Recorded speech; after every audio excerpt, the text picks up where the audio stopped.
episode 40 of the Southern Ontario Dirt Show podcast with Jonathon Howe, Travis Cunningham, presented by our friends, of course, BRP, Bicknell Racing Products, and Oshweekend Speedway, your home for Friday night excitement. TC, episode 40. Do you have a driver for number 40? Man, I did not prepare for this at all.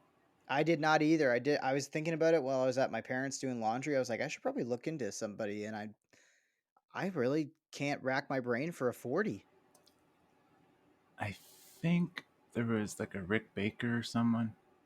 Like in Sportsman, and he had like a matching truck and trailer. It was yellow with like an old school truck. I think that car was number 40. That's a few years ago. He hasn't been out. But like he had the coolest hauler. That was an open trailer, but it was all yellow and it was painted to match his wicked cool old truck. And like that guy used to race Merrittville quite a while. I'm pretty sure it was number 40. Can't quite remember that guy. That's I'm currently looking for somebody who has it right now, and at Merrittville, I'm not seeing anything. I know Yeah. Mac DeMann ran 40 in his TQ. So, because I remember thinking, oh, we should have saved him for 40. Well, But that's probably. I think that might be the only 40. I hope we're Here's not a good breaking question right anyone's off the heart. show. Do you? Yeah, I know. I'm gonna keep looking to make sure. But in the meantime, do you feel like there's a number that's cursed that you just know everybody purposely stays away from? Yeah, I'm sure like lots of people stay away, but like all the things have been like all the curses have been broken, like with people running that number. Like Ted Christopher, when he ran I forget what the team was called, he ran number 13. So he won tons of NASCAR pavement mod tour with that number.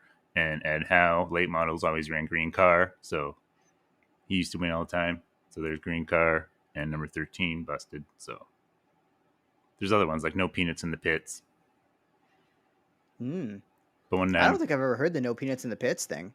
yeah, but I won on a night where Eric, my old car owner, bought a thing of peanuts, and I was thinking, oh my God, is this guy for real? But then we ended up winning that night, so that one don't bug me.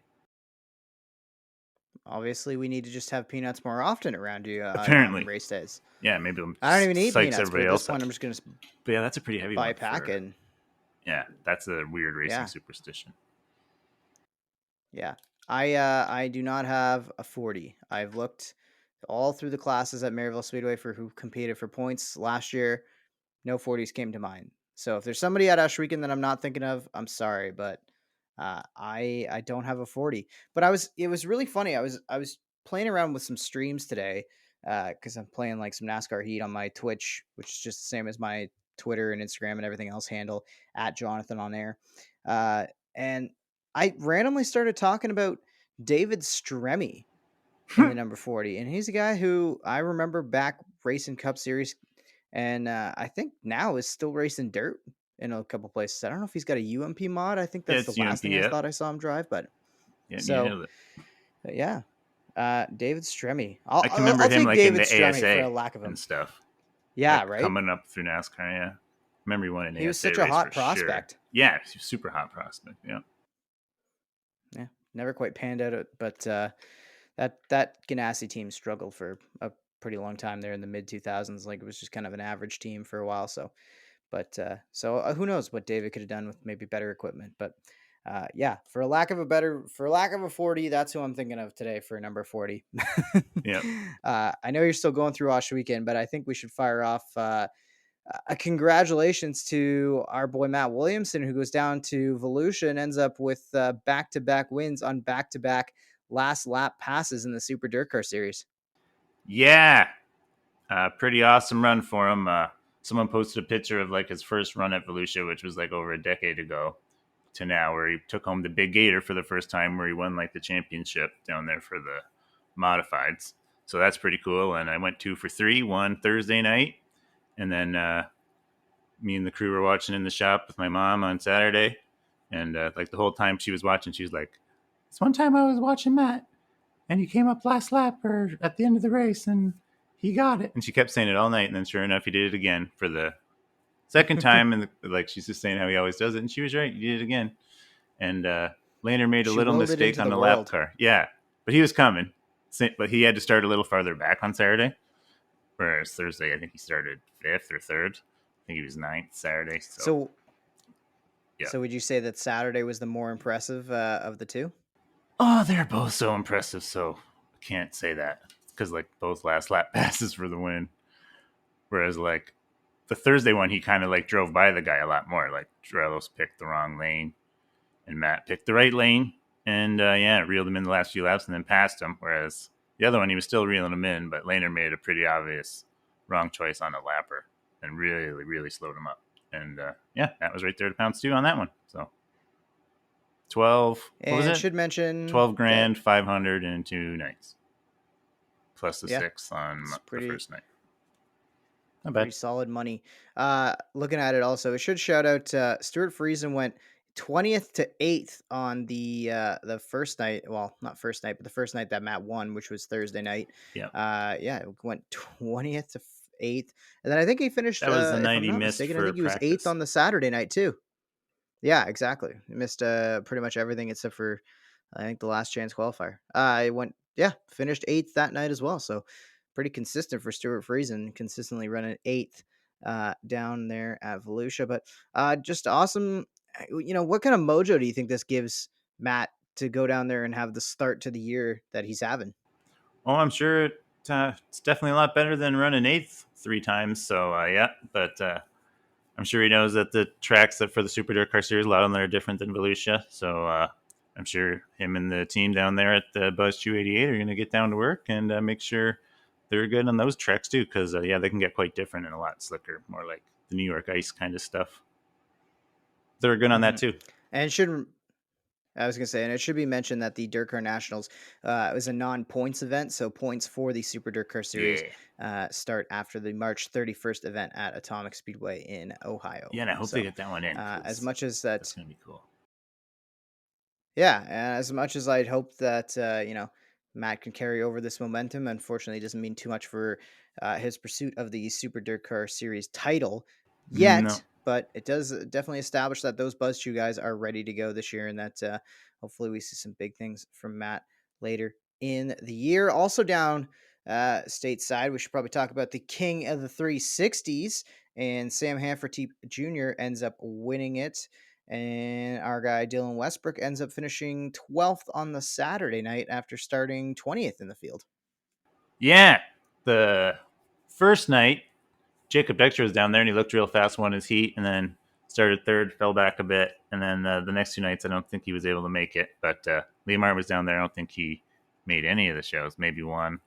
And then so yeah, it was tough sledding. The track was weird. Saturday night the track was awful.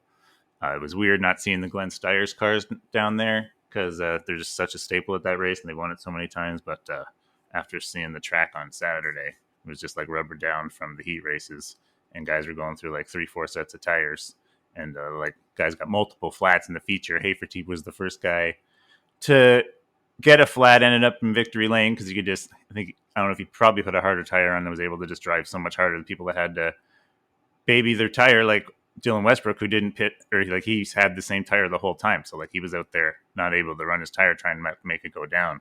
In hindsight, maybe he should have pitted for a tire, but then it's like pavement game almost. And yeah, that's no fun for anyone. And yeah, East Bay definitely off my list Tough to go luck. to. Volusia only if I'm going for it. Yeah. Oh yeah, no doubt Well, it's about just it. so hard if you know you're going to tear up stuff like that. Tires especially, It like gets gosh, way expensive. yeah. Yeah, it's just going to get way more expensive, right? So, somewhere where we don't, it doesn't cost us too much to tear up stuff.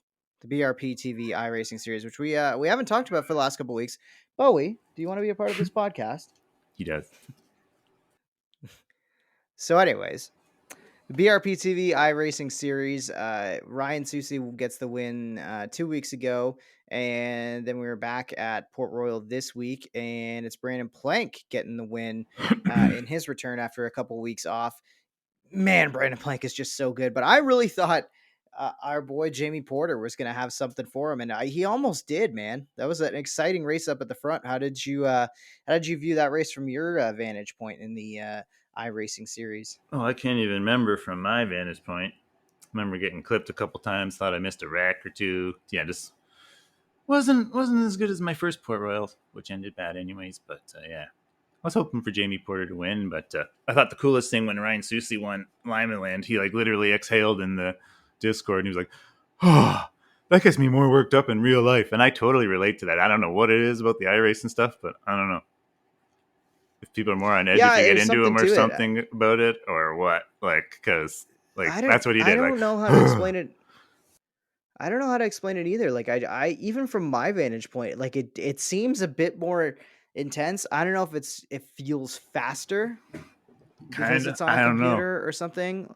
Like it just is a weird intensity that's not matched in actual racing, but Yeah. it's a lot of fun from everybody's vantage point. We got to shout out. I think since we talked about the BRPtv series, they hit 100 subscribers on the YouTube channel, Nice. and things are getting exciting. And there's more things popping up in terms of opportunities for BRP TV, and there's some stuff in the works. That's all I'm going to say about it. But the main focus, of course, is this league right now.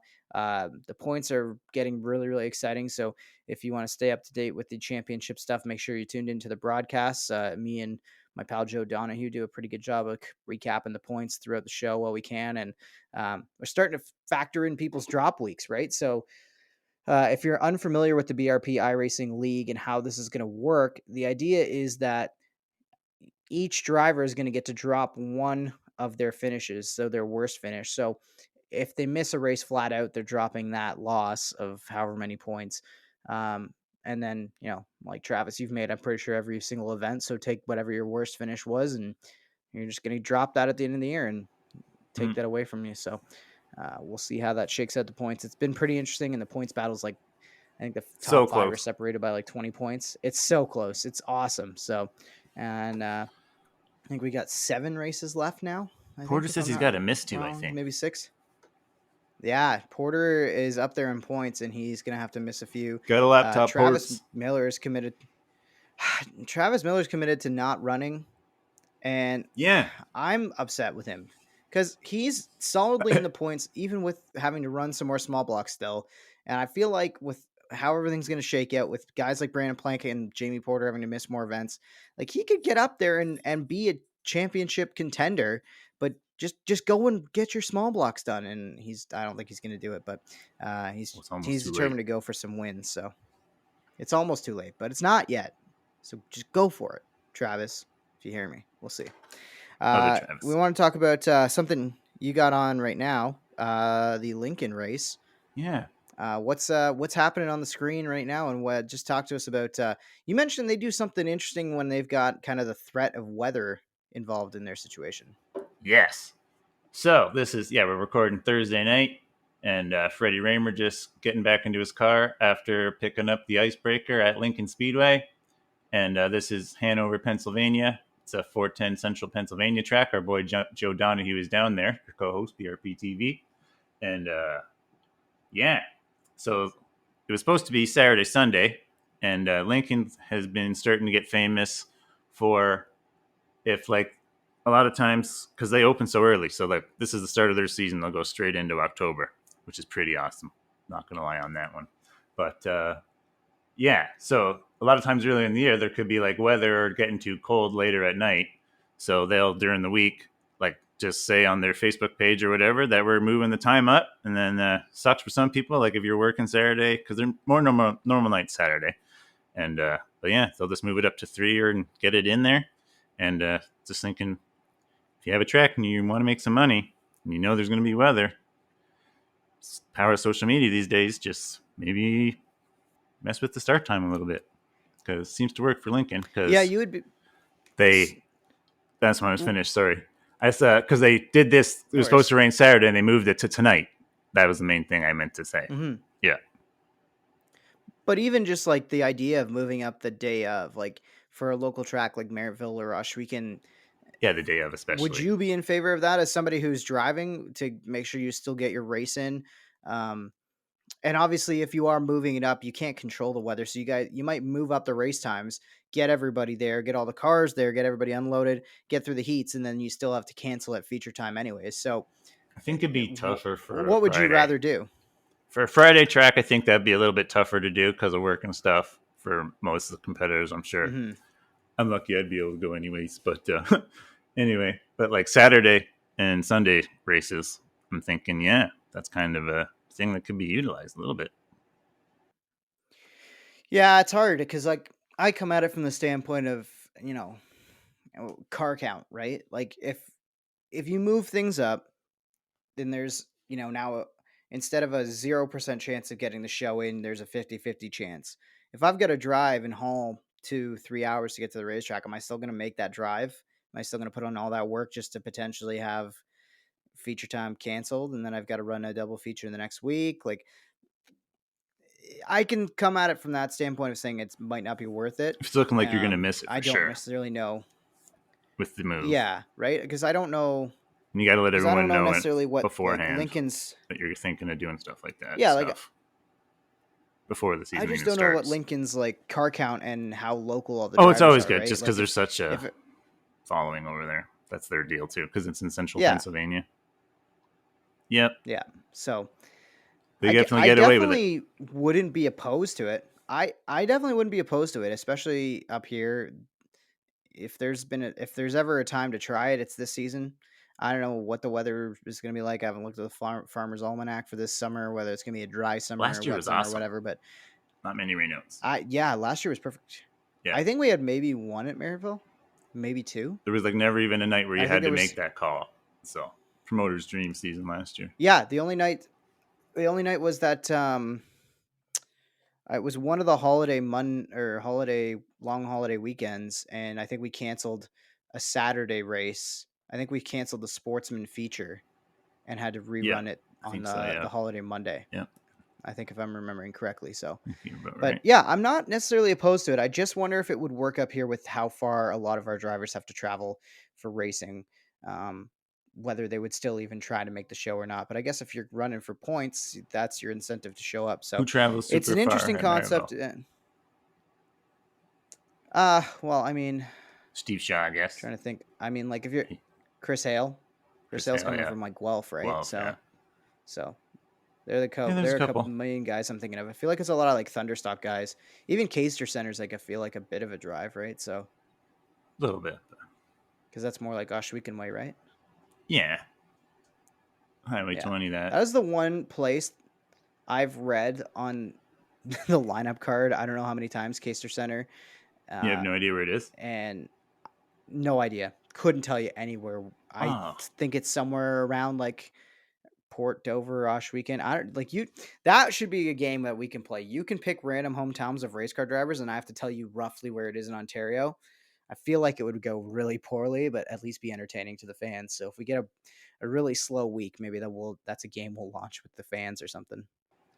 trying to think. You just take, like, you can take Highway 20, and then you got to take a left on one of those streets and go up to the next road or whatever. I don't know. I forget, kind of. That's where it's at. Yeah. It is like on the way to Washweekon if you go the back way. I know exactly how to get there, Yeah, but yeah, it is out there in the middle of nowhere. I I'm can't jealous tell of you all the if I've people that been live there or out not. there. I Looks know, like right? that's where Plastics Lots of is. space for toys. Plastics Auto Recyclers. Yep. Yeah, that's how you know Yep. you're in it. Yeah.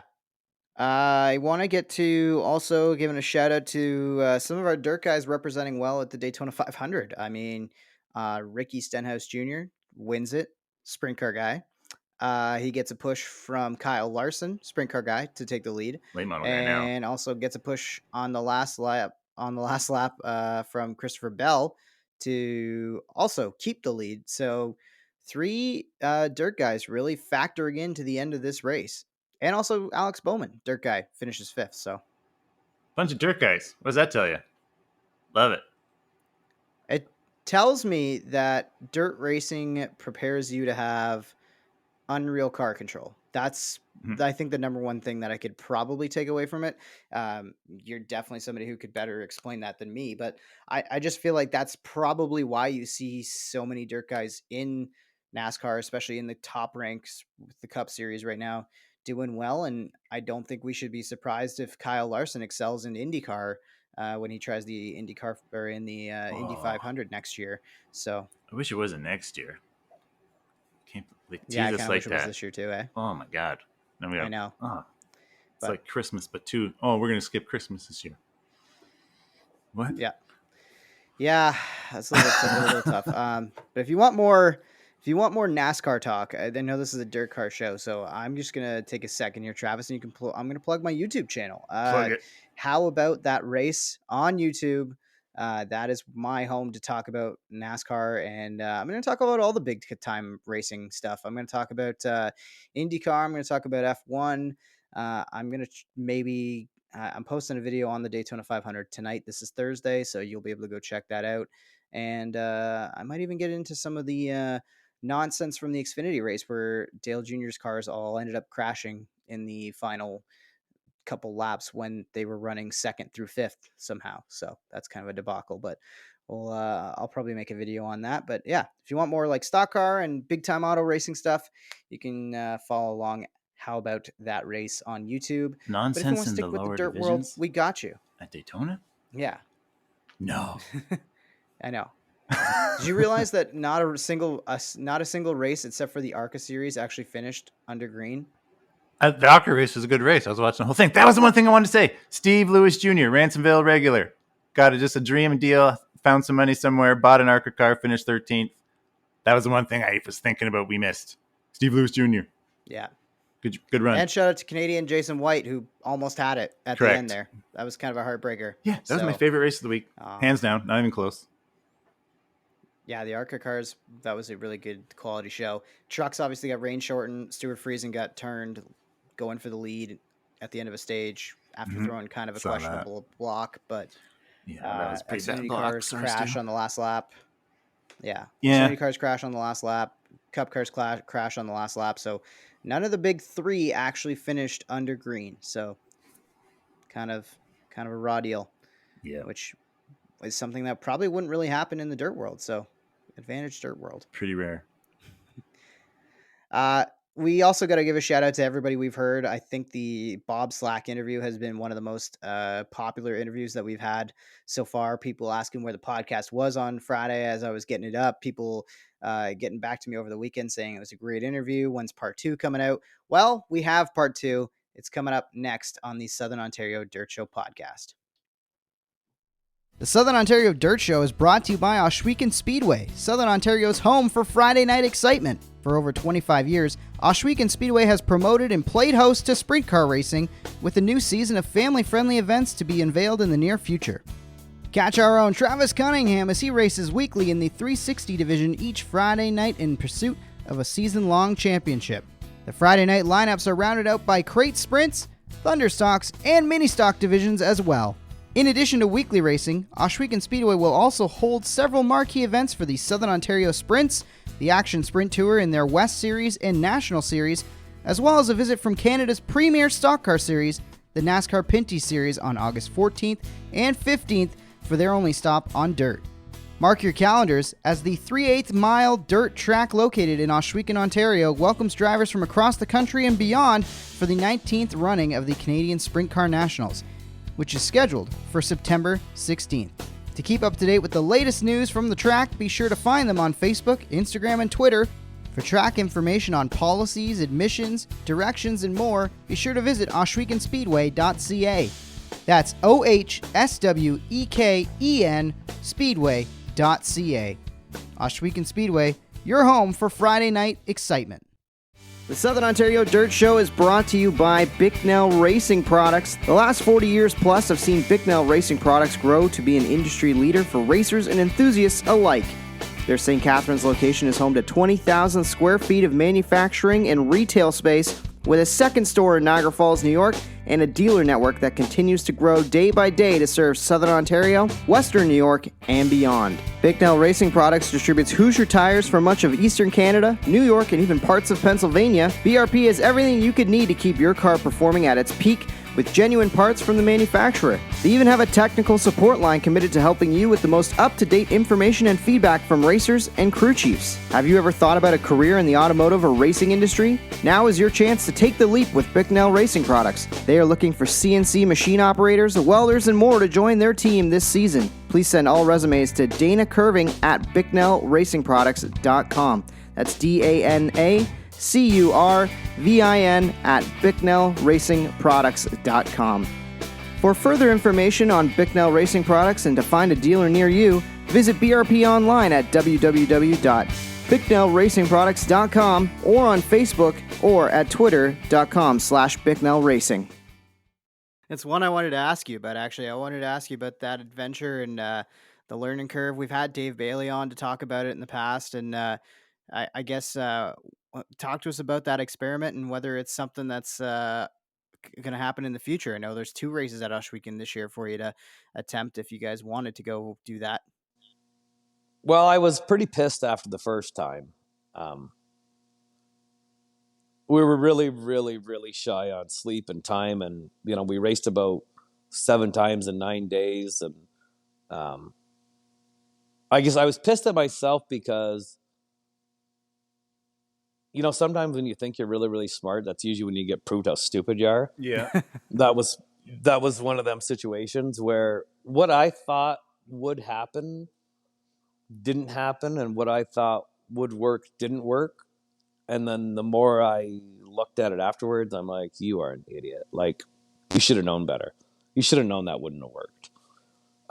So I was going to sell it, and I never did. And it's still sitting here in the other building, or on the other side of the building.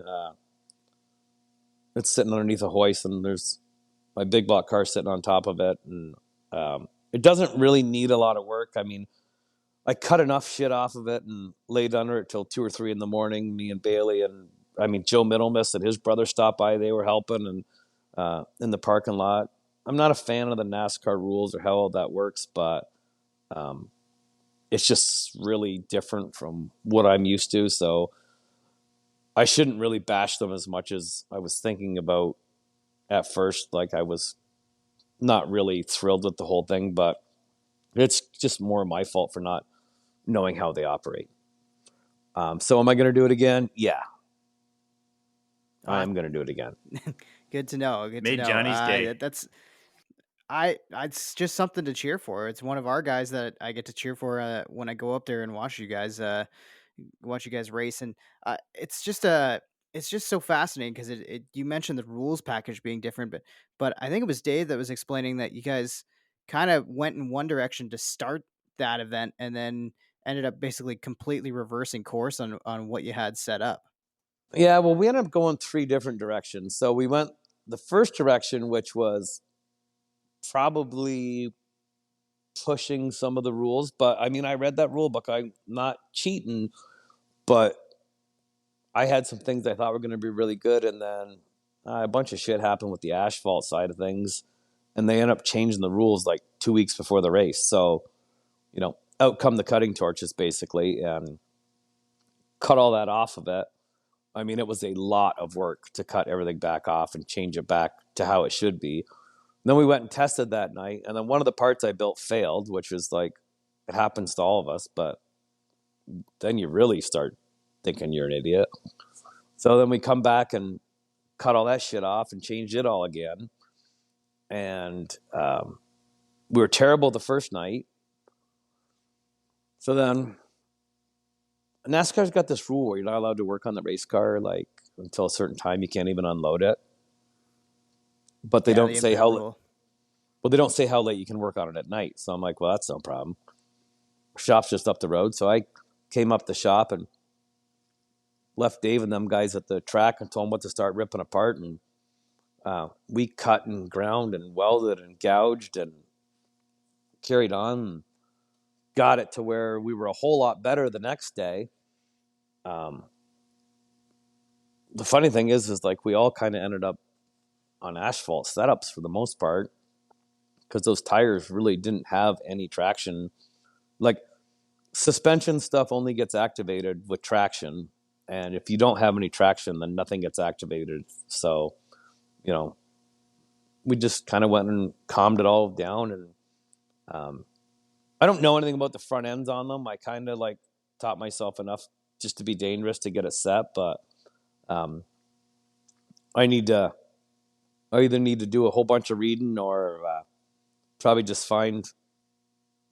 talk Dave and Ron and Dave Jacobs and Ron into coming over and help me set the front end up for a day on it. And it should be good because I don't know if I want to invest my whole life in learning about something that I'm going to use once a year.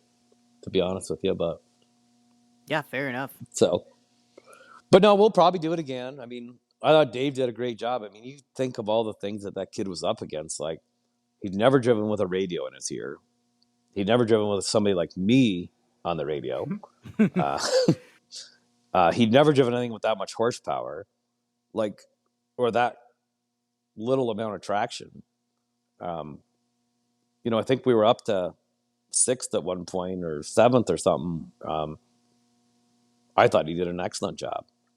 Kept getting in the wrong line. So on the restart. Yeah. Well, once he got, if you get stuck on that inside, I mean, I think him and Schrader and somebody else, we all lost like 5 spots at one time. It was just, but I mean, it's hard not to go do it. It's literally the closest race I can go to. It's 15 minutes or 12 minutes from the shop. It's like a treat for my dad because he like is close to home instead of even, every night at Merrittville's an hour there and an hour back. And it's only an hour, but we, everybody gets home at, 11 or midnight or whatever. And we always meet on Sunday mornings at 8:00 or if something's really bad earlier and, get everything washed and prepped and start again. We don't take any time off or do a whole lot of relaxing. That's for sure. So, Glenn's paying that much money. I'm all about supporting it. And, it's great for all those people up there to have, like I said, the hometown guy to cheer for. And, I'm sure Dave learned some stuff. I'm sure I learned some stuff. And, maybe we can go at it again. I mean, we were the only guys that went there that never done it before, like never owned a cast car before. Yep. Yeah. So, I mean, I'd never worked on a stock car before like that. Like, I'm talking like never. I ain't teasing. Like, and if it wasn't for, Ross May, he worked for Dave for years on his cast cars, but that Ross, I mean, he'd work and work and work. And I have to tell him to go home. I'm like, you need to go home and sleep. Well, you're still here. I'm like, that's different. That's my problem. But, him and big Henry Bearded Butch there that helps us, and Dad and, and Dave Bailey, like, we worked our tails off to get that thing basically ready to go there. So if I can learn some stuff and Dave learned some stuff and we'll go do it again and see if we have any luck. I don't know. Yeah. Awesome. So what about other plans for 2023? Where else can we expect to see a Slack entry? I guess Ryan will still. So the deal with the Susie car, everybody always thinks that I got something to do with it, but I don't. So if he runs good, I can't take any credit for it. And if he runs like shit, I can't take any credit for that either. But so I guess the car at Merrittville, Dad just owns that, and they look after it. So it doesn't come here or nothing. So, and then he helps them out with their Ransomville car, some stuff on that too, maybe a motor or something like that. That's just kind of their deal. And I mean, the odd time he might ask me something, say, hey, I was thinking about doing this. What do you think about that? Blah, blah, blah.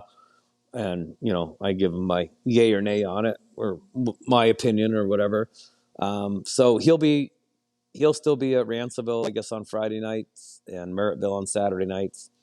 And then going to do Dalton full time at Merrittville and maybe try and run around and do some of that 358 series stuff.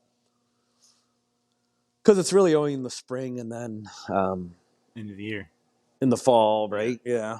Yeah. And I'm not real good at schedules and stuff like that. They look after all that crap. I just get shit ready. I don't like all that crap. Just tell me where we're going. And so I guess we'll do that and then probably try and run. I just got a new big block from Kevlar. So I don't know about all that stuff in Quebec. I guess, they're changing tires and sanctioning bodies and all that. And I hate seeing things divided like that. So that's probably cut down on some of my Quebec plans because we did that big block stuff last year, which we were really good at with Eric Rudolph. And we ended up blowing up every motor that we owned trying to do it. But that's another story for another day. And So there might be like a couple races there that we can go do with him. I'm going to keep Dalton out of the big block for right now. I just want him to get more experience in the 358. And then if that works out, that maybe he can run the big block a couple times or whatever. And then, Eric will do his own thing for Oswego. So who knows if I'll take the big block there. There's been talks I haven't like personally talked to anybody, but I know there's a bunch of bigger name guys, from different forms of motorsports that are interested in wanting to run big block cars. I guess we could entertain that, or I don't know, like whether a Susie thing. I really don't, honestly, I don't know what I'm going to do. I would like to get one of those bigger name guys in, just because it's good for the sport. Yeah, like you already had Mike Marlar. Yeah, exactly, and that was a failed deal with a motor problem that soured that right off the hop. So that just, but he wants to come do it again someday, and him and I are still really good friends, and he's just one of the nicest people on the planet. So there's lots of, I guess there's lots of options of what we can do there, but again, it's just like my dad's 72, Ross is 78, Butch that helps is 78, and then Dalton and I, and we all have full-time places of employment. And then the big joke is people say they don't know if they'll live long enough to be on our crew because I'm the youngest. Dalt's the youngest, but on the crew I'm the youngest, and I just turned 47. So the rest of them are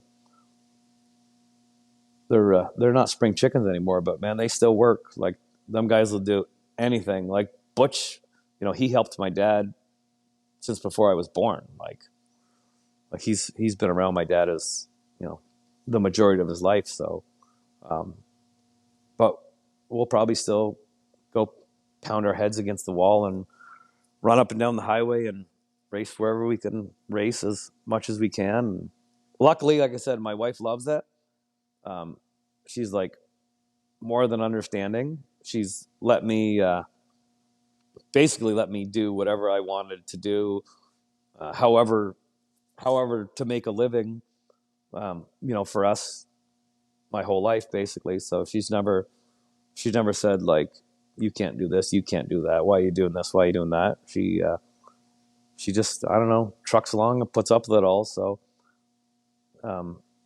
there's the odd race sometimes I don't like to go to because it's like, I should probably like do something with her, Guilt. like the odd Sunday. Oh, absolutely. I mean, you can pretend it doesn't bother you, but it definitely bothers me. I mean, you don't, they put up with it for that long. You don't want to totally screw everything up over a race car, but as long as Dalt's racing, then she just loves it in general. She loves Billy Decker and Billy Dunn and Tim Fuller, and she's got a great personality, so she can get along with anybody, and she's good. She doesn't say anything. She doesn't run her mouth. She's the perfect racetrack wife. Legit. Like that's no better way to describe Mandy in that description. Yeah.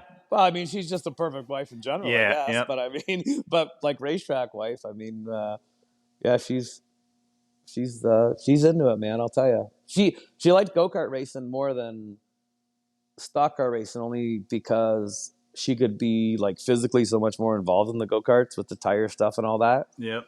Where the race car thing, it's race cars are boring as far as being at the racetrack, because go-karts, we would go run 3 or 4 classes in a day, and man, you thrash. You get up at 4 or 5 o'clock in the morning to go, and you get home at 3 or 4 in the morning the next day, and you have done nothing but drive and work, and I mean friggin' work. And she loved that, and I loved that part of it too. I do miss that. Like I miss the intensity of the go-kart racing as far as that stuff goes, for sure. All right. Well, I'll be sure to clip that little part, and you can show it to her as like a belated Valentine's Day thing once this drops, since we are recording on Valentine's Day and you're taking time out to be with us.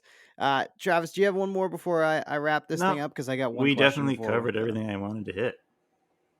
Yeah, All I right, probably talked way more than you wanted me No to, way. but It's perfect. That's no, exactly what this I has been expected. fantastic. I love it. Yeah, this is great. But I did want to get you out of here on this one, Bob. For someone who maybe is listening to this and they're not yet involved in racing in some fashion, but maybe they wanted to think about making it a career somehow, some way. Do you have any advice for somebody who would want to try to make a living in the racing world in Southern Ontario? I'm hiring. Like I tell people all the time, as far as like employees that go and hiring people, stuff like that, I have got an absolutely, I shouldn't say Pete and Randy, myself, we've got an absolutely great group of people. I mean, I'm not saying this because Travis works for me, blah, blah, blah. I mean, it's just, I have a really, really great group of people, but what I don't have is any more of them. So like we have somehow or another been able to take a lot of kids that were co-op kids like myself, T-ball, Randy Ellison. Yeah, T-ball, Tyson, Yeah. Skylar. Yep. Adam was a co-op before. Like Yep. just on and on and on and on and on. Aiden probably. So we've somehow or another we have this ability to kind of transform people into being good at what they do. And a lot of it's because there's so much of it to do that you don't have any choice. It's so busy. Travis knows. I mean, Yep. we haven't got time to think straight most of the time. And Travis was just about ready to melt down on me last week. I know he was, but just because, I mean, I was just, I got to push people so hard sometimes to try and get all this stuff done. And I just juggle nonstop. It's like, well, give me 10 of these and give me 10 of them and give me 10 of them. But what I really want is 50 of these. But as far as like, I don't know how you make a living like with other people. There's, other late model shops like McCall's and Whitey's and stuff down like, London way and stuff like that, which wouldn't, have any effect on me. They're all good shops to work at. But I mean, just if you come to my shop and you got any hint of work ethic, You're hired. I'll probably put you to work. Yeah, I mean, like I tell everybody all the time, I would rather take somebody with 50% skill level and 100% effort over somebody that's the other way.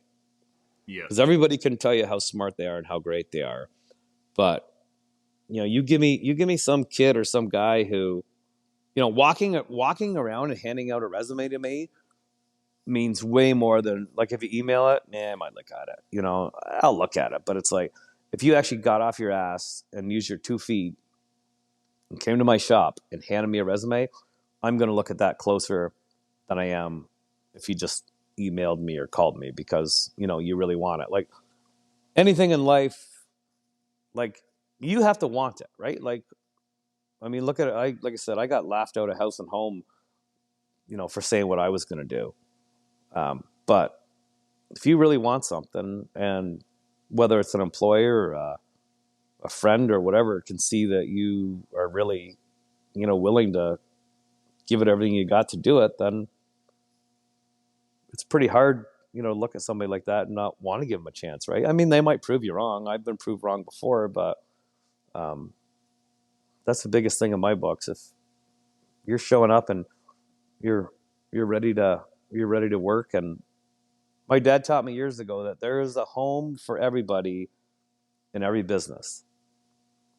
Like it doesn't matter what your skill level is. There is a job that you're going to be able to do, and a lot of the time you do those jobs, then well, geez, this kid's got some potential, or maybe we'll get the kid welding, or maybe we'll do this or that, and everybody starts with simple little shit like tacking stuff, no different than I did or Travis did or Yep. Randy did or Pete did or anybody, right? Like nobody knows anything when you start. That's why you have to start, right? Yep. So as far as making a living at it, that's the only advice I got. I mean, I only made my living at racing in Canada, which, obviously a lot of people have not, and especially building go-karts. I mean, maybe a handful of people tried, but it was because I guess I targeted the U.S. market, and it's just that much bigger down there. And I thought enough like an American, I guess, to fit in or build stuff that I knew that they would like. And that was it worked for me. And a huge amount of our business is in the States. It's just I always tell the story. When I had the motorcycle business, I had, like I said, almost 500 dealers in the States and like 2, 3, or 4 or 5 in Canada. And if an American called up, they would say, how much is your transmission brake? And I'd be like, it's $1,995. The first thing they'd say is, do you take credit card? And when can I get it? And if I pay more, can I get it sooner? And if you told the Canadian how much it was, because we're just more reserved, they would be like, ooh, that's a lot of money. And they were, and they're the ones who are right. It is a lot of money. It was a lot of money. But you know what? Like, Americans just have that mentality of just whatever it takes, we're doing it. And it worked out good for me. Yeah. Couldn't complain about that part. But so yeah, that was, that's the only, I guess, advice is that I'm hiring. I don't know what else to tell you. Yeah. If you want to weld, or what was the other one? Yeah, machinist.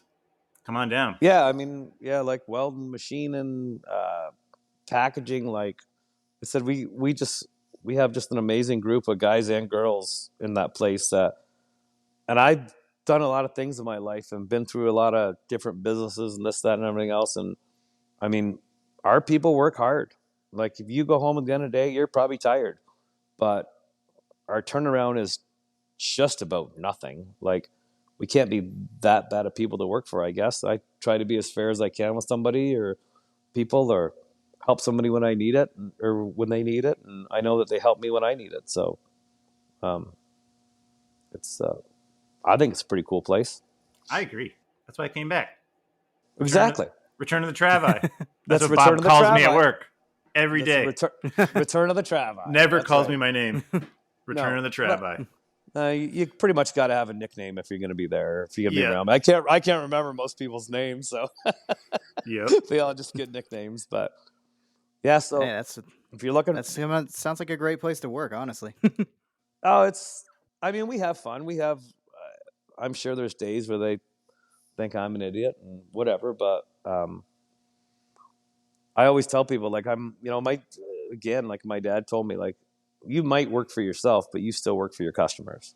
So if I come yelling at Trav, not yelling, but saying, dude, like, I need 100 of these things, like, right now, it's not me that, I'm only pushing Travis because somebody's pushing me, or I'm only pushing T-Ball because somebody's pushing me, or I'm pushing, Yeah.